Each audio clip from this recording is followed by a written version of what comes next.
We're back for Season 4 of DNA Discoveries in Action.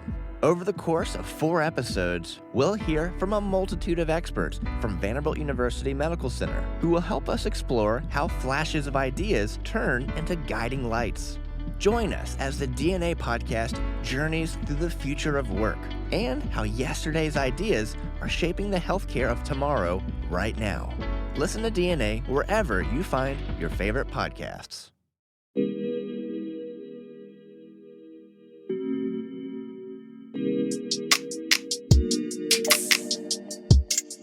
Welcome to Distrust and Disparities, Dismantling Black Health Disparities podcast.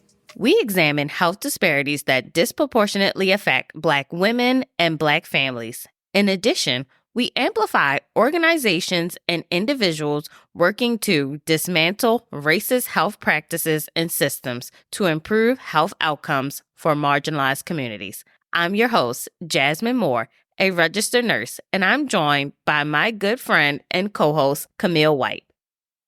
After recording episode 46, Pulse oximeters are inherently biased, where we discussed how racial bias in pulse oximeters was ignored for decades, we decided it was important to rerun episode 8, COVID-19 and Black women, where we discussed Dr. Susan Moore's case.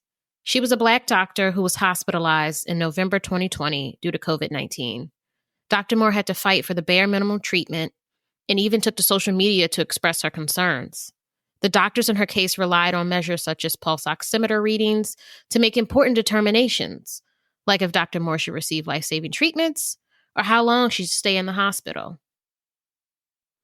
I put forward and I maintain if I was white, I wouldn't have to go through that. This is how Black people get killed. When you send them home and they don't know how to fight for themselves. I had to talk to somebody, maybe the media, somebody, to let people know how I'm being treated up in this place. On episode 8, we discussed Dr. Susan Moore's tragic battle with COVID-19. She was a Black doctor who took to social media to expose a hospital's racially biased treatment she received as a patient. And we highlight Dr. Kismika Corbett, an immunologist who was one of the scientists who helped develop the Moderna vaccine for COVID-19. Hi, Camille. Hey, Jasmine. Welcome to 2022. I feel like my Baltimore accent came out when I was saying that. Trying to say it, pronounce the T's. Yes, we are in 2022, and like everyone says at this point, I still feel like I'm in 2020. It's just one big blur. Right. Like, I was trying to be like cautiously optimistic, but today I'm just grateful to be alive. Have not set any goals for this year. Mentally I have some stuff, but I haven't usually I'm excited to sit down and write things down and also just reflect. I'm at the point I'm just trying to block things out. I'm just trying to take it one day at a time. Like that's all you can do. Just focus on that. Because if you think too far ahead, if you start thinking about the CDC guidelines that just got released, what type of sense they are making, you want people to take this pandemic seriously, but then they release some of these guidelines and you're like, this is a joke. Yes. This is a joke. CDC just do you at this point. Yeah. I mean, they just doing the same song and dance they've been doing since day one. Okay. Right. I'm at this point, I feel like I have more common sense than they do with their guidelines. I can figure it out for myself. Right. The next thing is going to be like, you don't have to wear your mask over your nose, Just cover your bottom lip. God, that's coming at this point. That's what we're coming to. And just speaking of COVID, because we were last year I was COVID is a big topic, but I really don't feel like talking about it and processing it right now. But going into this year, with the surge and the uptick in infections, I had this case that we're going to discuss. I had it on our topics list. I was like, let's just jump into it. Let's just talk about it this week. And we wanted to discuss Dr. Susan Moore. She was born in Jamaica, but she grew up in Michigan. She studied engineering at Kettering University in Flint, Michigan, and she eventually earned her medical degree from the University of Michigan Medical School. So she operated her own family practice. So she was a general family practitioner. Mm-hmm. Her family also reported she had a medical history of sarcoidosis, which is an inflammatory disease that attacks the lungs. If you're familiar, I remember that's what Bernie Mac died of. Okay. And it's just a really harsh disease. Her family reported that she had to go to the hospital frequently for hospital treatments. It can affect like your immune system because I believe you have to take steroids, which can lower your immune system. And it just causes like a lot of pain in like your joints and in your lungs and can cause difficulty breathing. Mm. So of course, then she would be someone that would be completely vulnerable, especially vulnerable to COVID-19 then. Yeah, highly susceptible. And she's also a doctor, so she's probably treating patients. Patients are coming in with COVID-19 as well. Yeah. And also, according to her son, he was 19 at the time of this case, Henry Muhammad, he stated, and I quote, nearly every time she went to the hospital, she had to advocate for herself, fight for something in some way or shape or form just to get baseline proper care. And the fact that like every time she went in there, it's just like she's fighting for herself. She's constantly fighting for herself. That's completely ridiculous. Yeah. So just imagine, like we already know this, just baseline. She has this medical history of sarcoidosis and, you know, it requires her to go to the hospital or just to get checked in and each time having to fight, you know, for, like she said, baseline proper care, you know, not nothing extra, just baseline care. On November 29th, 2020, Dr. Moore, she was admitted to the hospital. It's IU Health North Hospital, and it's in Carmel, Indiana. She had tested positive for COVID-19, and she was having symptoms that required hospitalization. Back in 2020, you know, that's the height of the pandemic. On December 4th, that's when she took to Facebook to document what was going on. She said, you know, the way I'm being treated, you know, somebody needs to hear this. Something needs to be done because it's just not fair. I had seen clips of the video going around Facebook and also on Instagram. And then I took the time to listen to the whole, it's like a 7.5 minute video where she's recording herself. And it just angered me so much. It's devastating when it's just like, this is a doctor. This is a doctor. Why? Like, this is the care she's getting. And it's not to say that, like, anyone who is a health professional is in any way, like, above someone, but it's just like, this is what y'all do to your own still. And it's just like, oh, but I know why. Because she's Black and because she's a woman. And you can easily disregard what she's saying because that's what y'all do to us all the time. You don't listen. You just don't listen because you don't really care. And you have your own assumptions and biases. And instead of listening to your patients, you just ignore us and think that you know better, because how possibly can a Black person really know what's going on with their own body? In the video, she's like, she has oxygen in her nose. And she's also, you can just tell she's like struggling to breathe a little bit or just taking deep breaths. So in the video, she talks about she's being treated by this white doctor. She says his name is Dr. Bannock. And she says, like, he wants to send me home. He's talking about, I'm not short of breath. Basically, he says, you should just go home right now. Like, you're not short of breath. Like, she's like, what? I am short of breath. What are you talking about?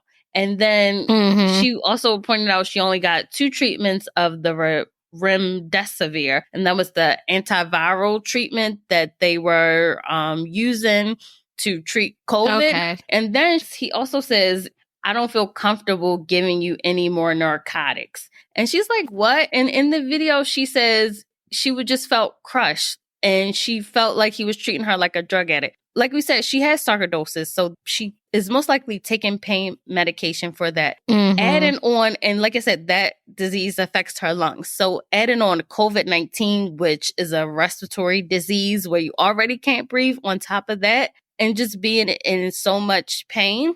And then he's making you seem like you're a drug addict for asking for pain medication. It's crazy where I'm sure that's all in her file. That's all in her record. So then why is it that you immediately assume that, oh, she's just here complaining? You just treat her as an addict based off of, I don't know what it would be based off of other than you're a racist. So then she also talks about she talked to the hospital's patient advocate. She let her know what's going on. And basically the patient advocate, they listened, but they were basically like, it's nothing we can really do. And she's like, oh, okay. But then she was like, okay, if you guys can't do anything, if you can't improve my care, I want to be transferred to another hospital. I need something else. You guys aren't treating me. I want to be transferred to another hospital facility. Doing this, so she, like I said, she was admitted the 29th. So they ordered a CAT scan somewhere around the 4th or the 5th. So the CAT scan, showed worsening infiltrates, which is worsening of like the pneumonia. Basically, the infection is getting worse. So that's why she can't breathe, and that's why she's having pain. So she was like, once they saw on the images, which she had to demand that she get a CT done, that's when they ordered more pain medication for her. But it's like why does she have to fight and beg? Y'all were going to discharge her. Then y'all got this CT. Yeah. It's like, actually, there is something wrong. She does need this pain medication. Oh, now we can finally acknowledge instead she's fighting tooth and nail while literally struggling to breathe. Right. And then finally after that, y'all do something. Right. Like the patient is telling you she can't breathe. She's in pain. That would trigger like something is going on. She seems to be getting worse. Like if you're giving her, it's either the pain medication we are giving her is not enough, or the disease is progressing. Like it's getting worse. Like we need to do something.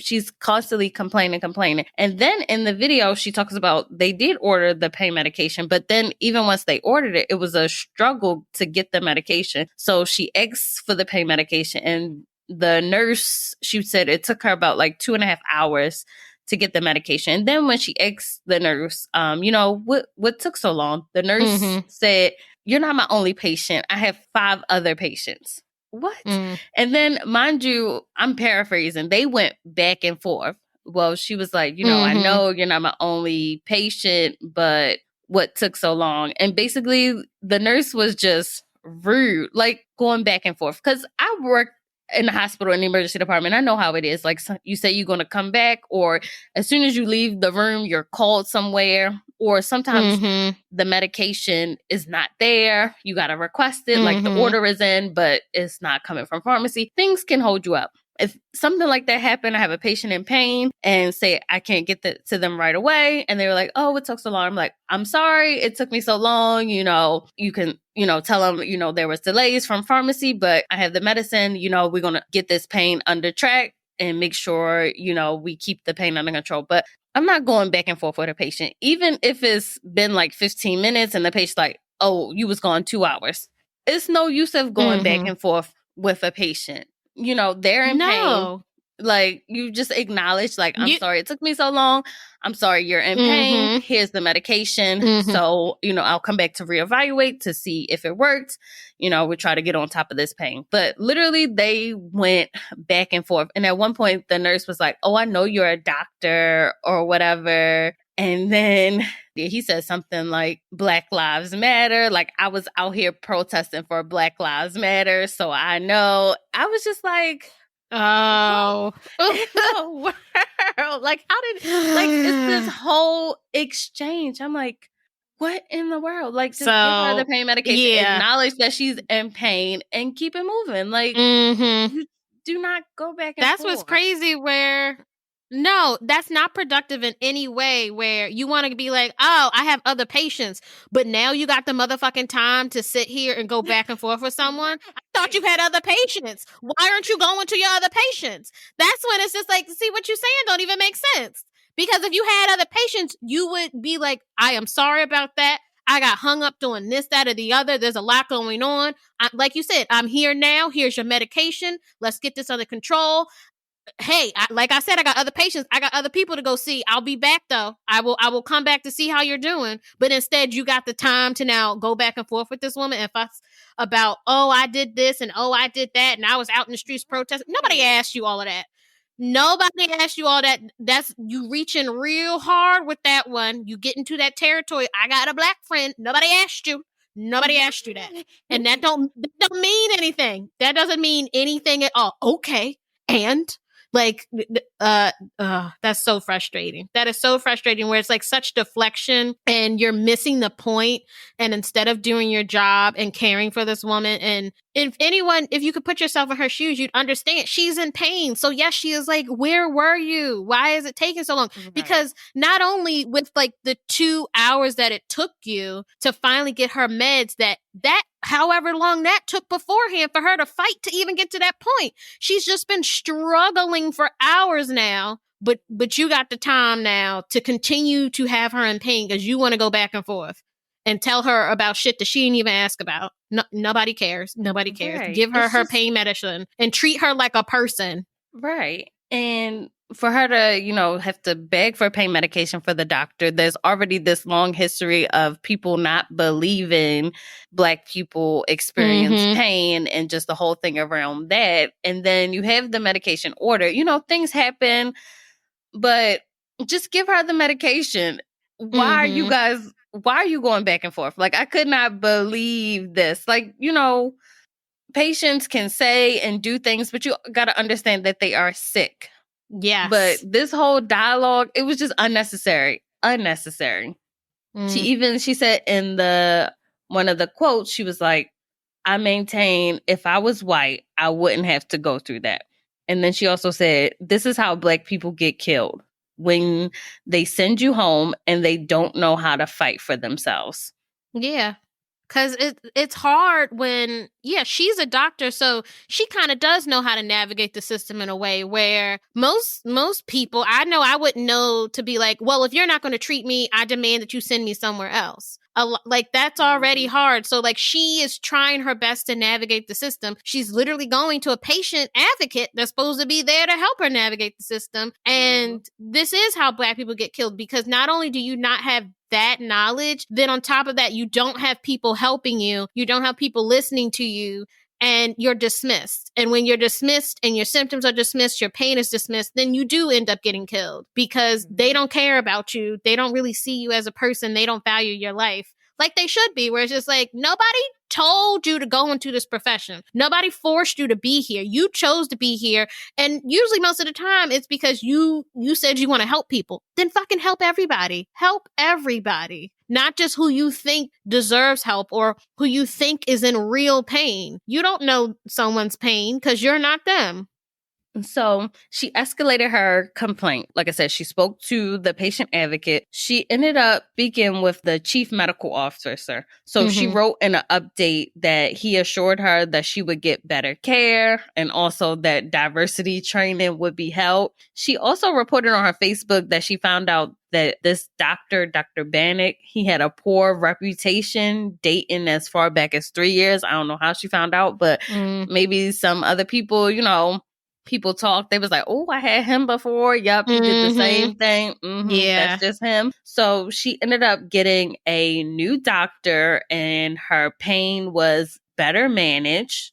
So even though she got a new doctor, things were improving, she also felt that the staff was less responsive and that the care was just lacking. And on December 7th, they discharged Dr. Susan Moore from the IU Health North Hospital. So she reported to her son that she wasn't feeling like 100% better or that much better, but she was eager to get home. So just 12 hours after being discharged, she had to go back to the hospital. Her son, he reported that when the ambulance arrived to pick her up, she could barely walk. She was having difficulty breathing. Once she got to the hospital, she reported that she spiked a temperature of 103 and that her blood pressure was down to 80/60 and her heart rate was up to 132. And as a nurse, those vital signs are horrible. It's a sign of infection. It's a sign of something is going wrong. They took her to a different hospital. She was diagnosed with, in addition to having COVID-19 pneumonia, she also had bacterial pneumonia. So that's double pneumonia. She already has a chronic health condition that affects her lungs and her breathing. So this is not looking good. But she reported that the care that she was receiving at the new hospital was compassionate and that they were, treating her properly. But like I said, having both bacterial pneumonia and COVID-19 pneumonia, that's not good. So eventually her health started to quickly deteriorate. On December 10th, they ended up having to intubate Dr. Moore, and basically she was put on a ventilator. So basically this means there was a machine that was controlling her breathing, that was doing the breathing for her.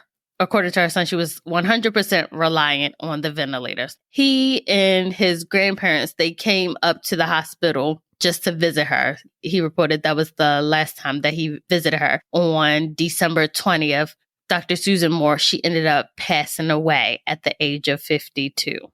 So sad. It really is. And it's sad where she clearly shouldn't have been discharged at all to then so quickly have to call for emergency care to take her back to another hospital, sort of thankfully in a way where she at least got better care and more compassionate care, like she said. But then the fact that then they were able to, I guess, investigate and properly diagnose her and listen to what her body and what she was saying was going on, to not only say, yeah, you have COVID-19 pneumonia, but like you have bacterial pneumonia. It's then makes me wonder, like, so because of the care she got at the first hospital, what did they miss? What did they not pay attention to? Had maybe they cared more about her health and about what was going on with her body, then maybe they wouldn't have been in such a rush to send her home and go, well, you're okay now. Goodbye. Well, you'll be fine. Right. She was admitted on the 29th and she's complaining of pain. She didn't get her CAT scan till the 4th. And then that's when y'all started to adjust her pain regimen. When you're in pain, you don't want to take deep breaths. And with COVID, and it affecting your lungs, you need to take deep breaths and be able to get oxygen. So if you're in pain, you're uncomfortable, you're not going to want to take deep breaths. You're not going to want to move and do everything that will help you to get better. And just ignoring her pain, ignoring her when she's saying she's short of breath and, something else needs to be done. Why did it take so long to get scans? What else could have been done?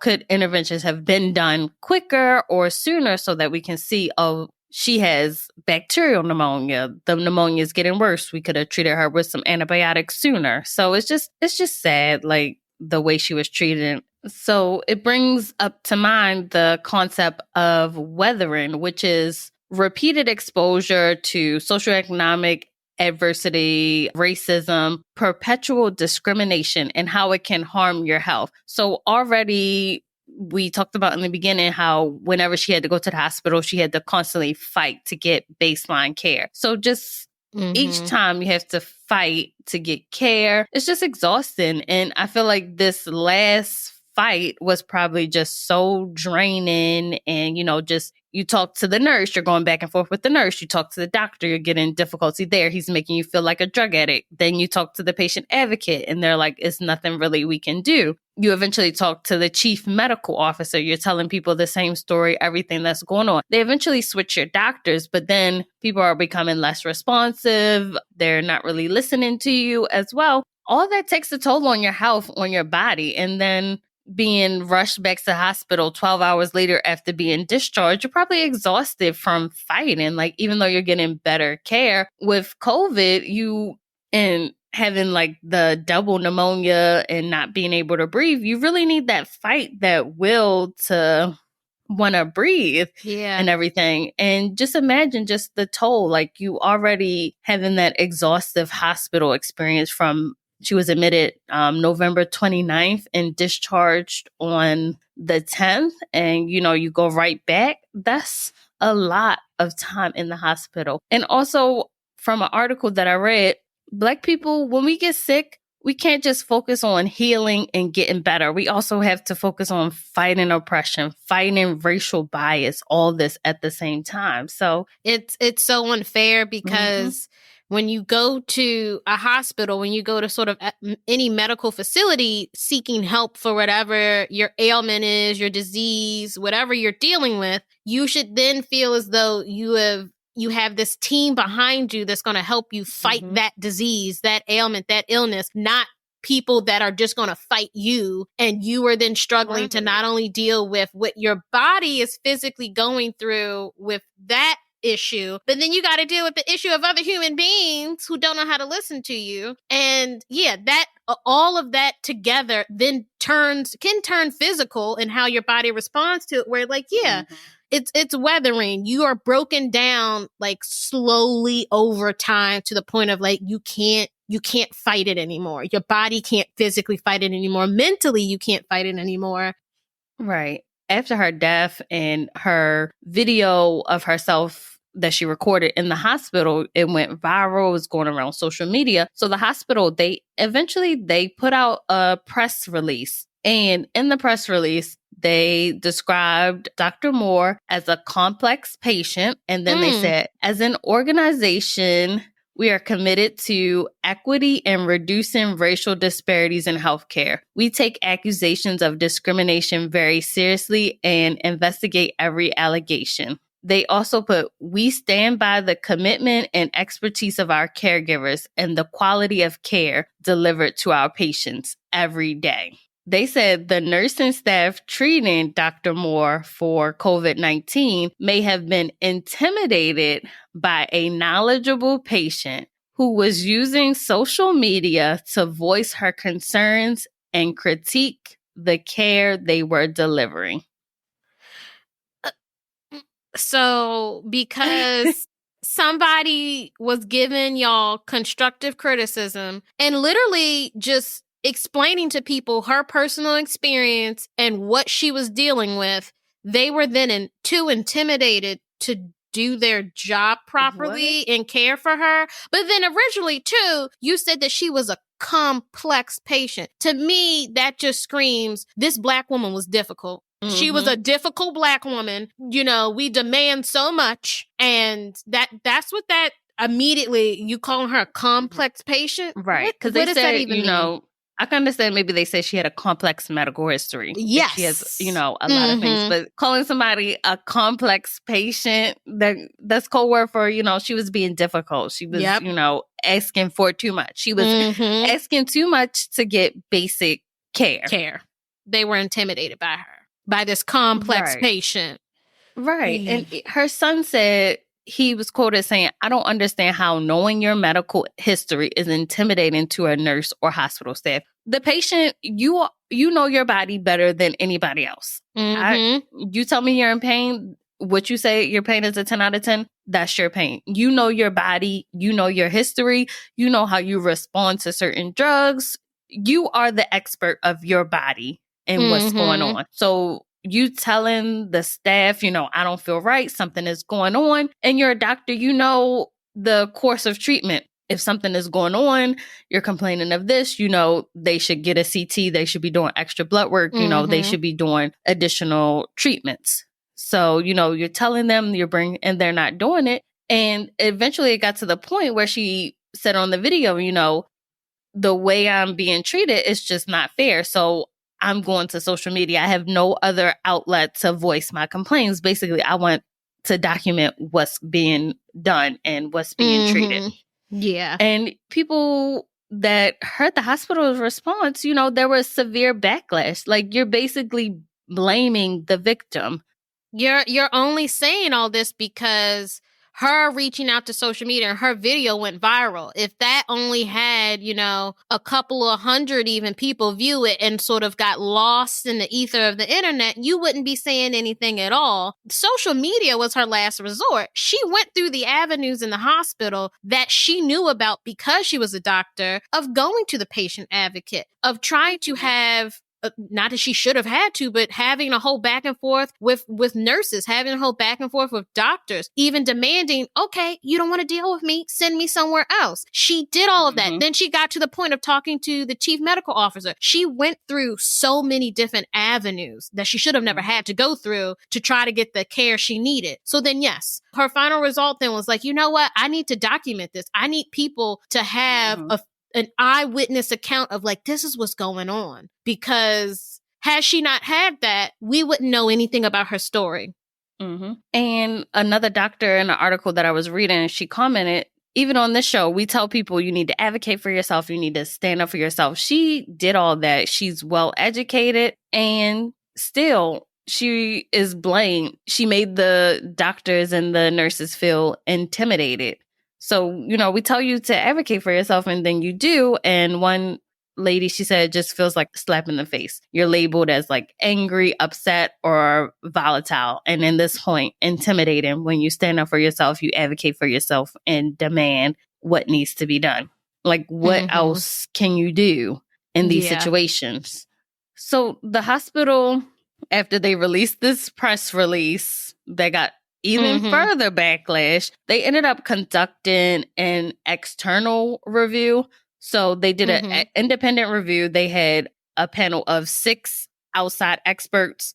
They said 4 of them were Black. 4 of the 6 people were Black. And so what they did, they reviewed the medical records. They interviewed hospital personnel. And they also reviewed the organization's policies and procedures. So at the end of the review, they concluded that her death wasn't contributed to, medical management or any like technicalities of care. But they also pointed out that there was a lack of empathy and compassion in the care that she received. And they also pointed out that not all the providers practice cultural competence, and that several caregivers lacked empathy, compassion, and awareness of implicit bias in the delivery and communication of her care.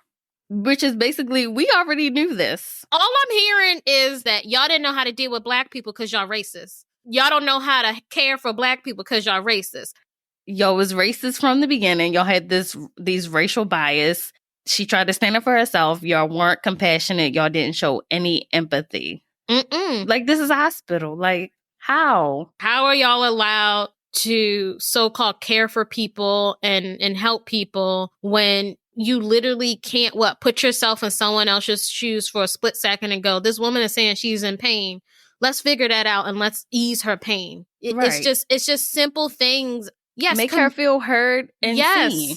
We already knew this. You'll hire, like you said, an expert panel to come and investigate what we already know. And then they say, basically the hospital's like, oh, we conducted an external review. We're going to start doing diversity training. We are committed to being an anti-racist health system. And, we're going to work on respecting and valuing the dignity of our patients. They're going to release these general statements. They're going to require all employees to go through some type of like general diversity training. Most likely it's going to be some type of online modules where you just got to click through. You'll answer a couple questions, you'll get a certificate. But are they really going to sit down, especially with the doctors and nurses that were directly involved with her care? Like you said, if it's this doctor that has this reputation of treating patients a certain way and people having issues with them, are you going to really sit down with them, address, like, how come we're always getting these complaints? Patients are complaining of these same things. Are you really going to go directly to the source? You need to treat everyone with compassion and care and listen to them no matter the system, because racism is the underlining thread of the stories that we talk about. Like, that is the main factor that needs to be done. And like you said, racism and whether it affects your body and it affects your lifespan. And the last update on May 5th of this year, Dr. Moore, her estate, they filed paperwork to file a wrongful death claim. They had the court records sealed for the case, so I don't have any other updates.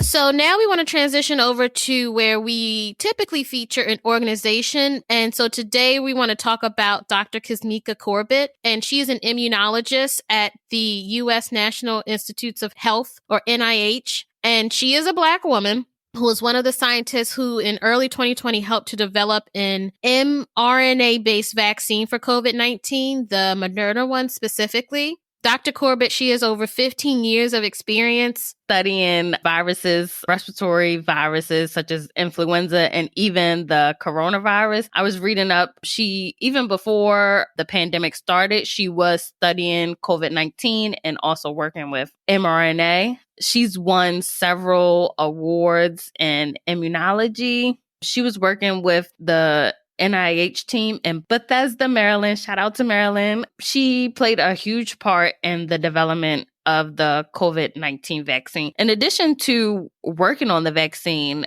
she did recognize that there was vaccine hesitancy, especially in marginalized communities, especially like African American and even Latino communities. So in addition to working in the lab, she was also putting on a lot of virtual events with churches and communities, just talking about the science. And in one article, she was saying, my role is to deliver the science in a digestible way. Basically, she's letting people know how she developed it. Because I know when the vaccine came out, people were like, oh, it came out too quick. What is going on? But just telling people they were already working on a vaccine before the pandemic hit. And because of the magnitude, so many people dying, so many people being affected, they diverted all their forces to developing this vaccine.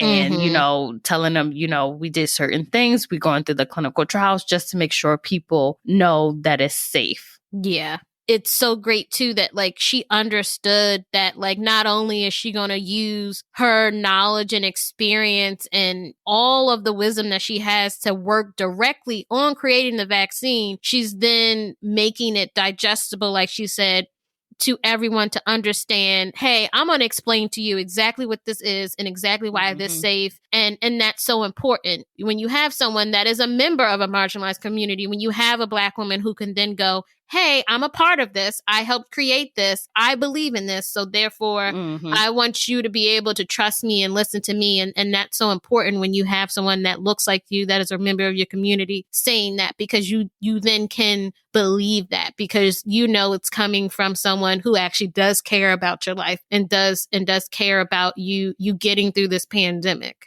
Right. And I just wanted to shout her out.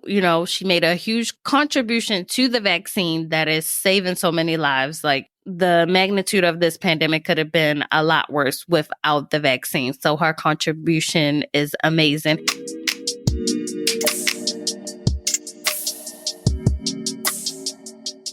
Thanks for listening to this week's episode. Dr. Susan Moore's treatment exemplifies what many Black and marginalized individuals experience when navigating the American healthcare system. Unfortunately, education cannot protect us from mistreatment, whether in a hospital or any other system. Share your thoughts on social media about what you thought of episodes 46 and 47. We would love to hear your opinion. Thanks for listening to this week's episode. Do you have recommendations for topics we should discuss about health disparities or injustices? Guests we should interview doing amazing health justice work? Or organizations we should highlight creating positive change for marginalized communities? Please visit us at distrustanddisparities.com or email us at distrustanddisparities@gmail.com. Remember to subscribe, rate, and review us wherever you listen to podcasts. And follow us on Instagram, Facebook, Twitter, YouTube, and LinkedIn.